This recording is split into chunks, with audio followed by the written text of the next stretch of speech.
एक बहुत बड़े गोल के लिए, जिस गोल में अपना इंप्रूवमेंट, फैमिली का इंप्रूवमेंट, सोसाइटी का इंप्रूवमेंट, कंट्री का इंप्रूवमेंट और आई वुड से ह्यूमैनिटी का भी इंप्रूवमेंट हो, ऐसी किसी गोल के लिए जब आप 24 घंटे परिश्रम करते हो, उसको गीता कहती है ये तपो यज्ञ है। महाराज श्री कृष्ण ने अर्जुन को इसका उपदेश दिया, ये जो तू युद्ध लड़ रहा है इसका गोल डिसाइड कर, तेरी बहुत हानि होगी, तेरे बहुत एसेट्स लगेंगे, तू खुद लड़ेगा मरेगा, पर ध्यान रखना ये तू केवल अपने लिए नहीं कर रहा, केवल अपनी फैमिली के लिए नहीं कर रहा, केवल अपनी सोसाइटी के लिए नहीं कर रहा, केवल अपने राज्य के लिए नहीं कर रहा, तू इस समय पूरी ह्यूमैनिटी के लिए कर रहा है। बड़ी अद्भुत बात है।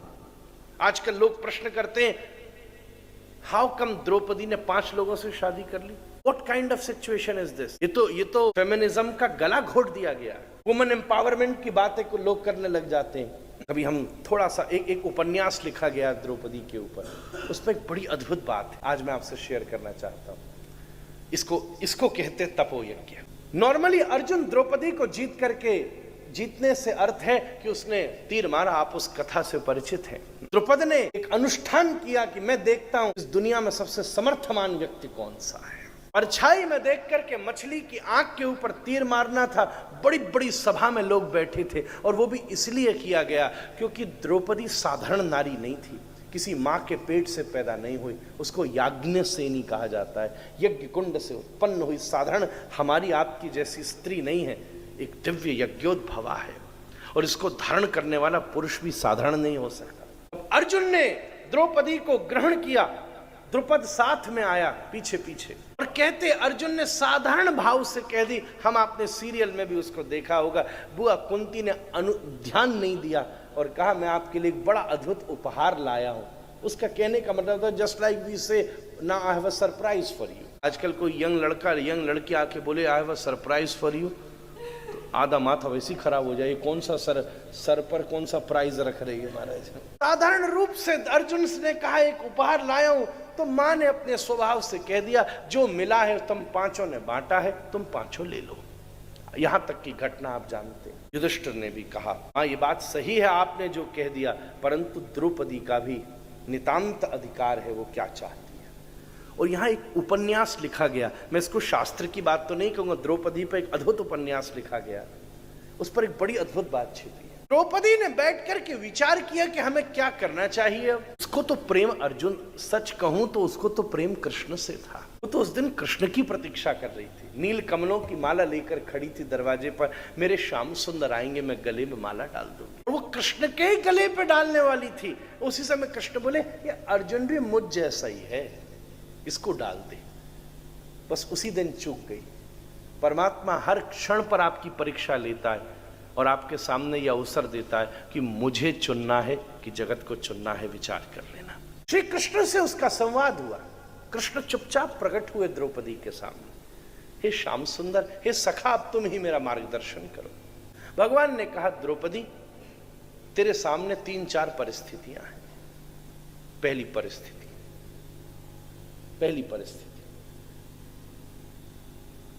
अगर तू अर्जुन से ही विवाह करती है तो तुझे और अर्जुन को स्वतंत्र रहना पड़ेगा, अलग रहना पड़ेगा। अब वो परिवार के बीच नहीं रह सकता, उसका हानि लाभ मैं बाद में कहूंगा। दूसरी परिस्थिति कि तू इस विवाह का ही परित्याग कर दे, तो फिर विचार करना पड़ेगा आगे तेरे जीवन और इनके जीवन का क्या होगा। पहली परिस्थिति तो केवल अगर अर्जुन से विवाह करके रहे, इसमें भी हानि लाभ है। तीसरी परिस्थिति, इस परिवार में सबसे बड़ा युधिष्ठिर है। अगर तूने कहा कि मैं एक ही भाई से विवाह करूंगी तो धर्म की नीति ये कहती है कि सबसे पहले फिर सबसे बड़े पुत्र का ही अधिकार बनता है। इस दृष्टि से तुझे युधिष्ठिर के साथ विवाह करना चाहिए। पर मैं एक बात कहूं, अगर तूने युधिष्ठिर से विवाह किया तो इन 4 भाइयों को राज्य छोड़कर वन में संन्यास लेकर रहना पड़ेगा।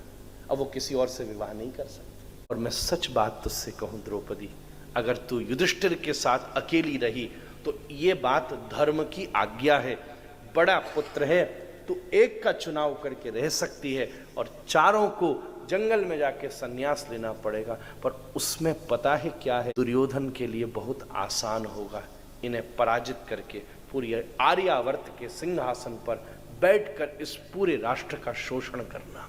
आज तेरे पास अवसर है, तू थोड़ा सेक्रीफाइस कर। अगर तू रुकी रही तो ये पांचों भाइयों में यूनिटी बनी रहेगी, और ये पांचों उंगलियां अगर इकट्ठी रही तो ऐसी मुट्ठी बन जाएगी कि अधर्म को भस्मीभूत करके इस आर्यावर्त में धर्म की स्थापना हो सके। कृष्ण कहते हैं, द्रौपदी तेरे हाथ में चुनाव है, या तो तू इसका त्याग कर दे, कोई तुझे याद नहीं करेगा, परंतु हां, अगर तूने आज इस प्रस्ताव को स्वीकार किया तो तू एकमात्र ऐसी केंद्र बन जाएगी जो इन पांचों भाइयों को जोड़ कर रखेगा। इन पांचों की एकता में ही सामर्थ्य है। और कहते हैं द्रौपदी ने उस दिन अपने से ऊपर उठकर इस राष्ट्र की रक्षा के लिए पांचों भाइयों के साथ स्वीकृति स्वीकार करी, पर उसके एक प्रोटोकॉल बनाए, उसका एक नियम बनाया।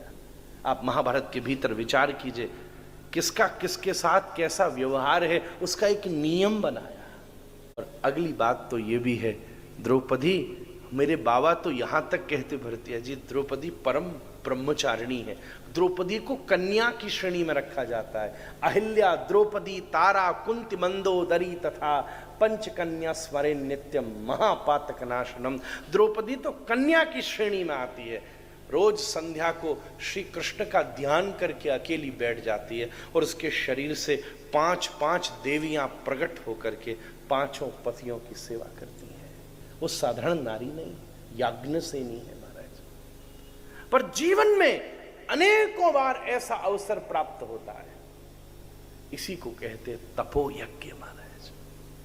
जब कभी न कभी हम अपनी स्थिति से ऊपर उठ करके कर्तव्य का बोध करके राष्ट्र धर्म की स्थापना के लिए आगे बढ़ जाना।